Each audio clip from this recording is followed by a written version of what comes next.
പരിശുദ്ധമായ ഈ പെരുന്നാളിൽ പരിശുദ്ധ മാതാവിനെ എത്ര കണ്ടു പുകഴ്ത്തിയാലും അത് കുറഞ്ഞു പോകില്ല. ചിലരങ്ങനെയാണ്. ജീവിച്ചിരിക്കുമ്പോൾ ഒരു ചിരാത് പോലെ ചെറുതാകും, പക്ഷേ അവയുടെ വെളിച്ചം എത്ര വലിയ അന്ധകാരത്തെയും ആ പ്രകാശ വലയം കൊണ്ട് പ്രകാശപൂരിതമാക്കും.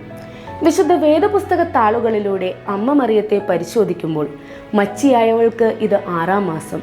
കേട്ട പാതി കേൾക്കാത്ത പാതി കൂടും കുടുക്കയുമെടുത്ത് തൻ്റെ പ്രിയപ്പെട്ട ഏലിശുബായുടെ അരികിലേക്ക്. മറ്റുള്ളവരുടെ ഇഷ്ടങ്ങളും സ്വപ്നങ്ങളും അത് എൻ്റേതു കൂടിയായി കാണുക എന്നുള്ളത് എത്ര മനോഹരമായ സുവിശേഷമാണ് ഏലിശുബായുടെ അരികിലേക്കുള്ള മറിയത്തിൻ്റെ പ്രയാണം.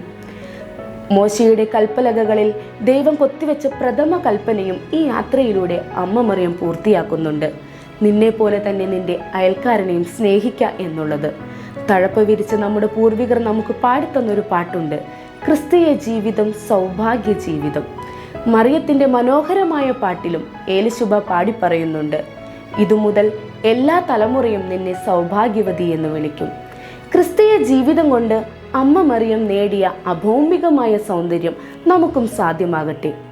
നാട്യങ്ങളില്ലാതെ നടപ്പന്തലുകളില്ലാതെ പരിശുദ്ധ നോമ്പിൽ പരിലസിക്കുന്ന നമുക്ക് സ്നേഹത്തിൻ്റെ സ്വാതന്ത്ര്യമെന്ന മഹാരഹസ്യത്തിൻ്റെ കാവലാളായി കടലോളം അനുഭവങ്ങളുടെ തീരത്തിരിക്കുന്നവർക്ക് പ്രണാമം അർപ്പിച്ചുകൊണ്ട് ഈ നോമ്പിൽ അഭയം പ്രാപിക്കാം.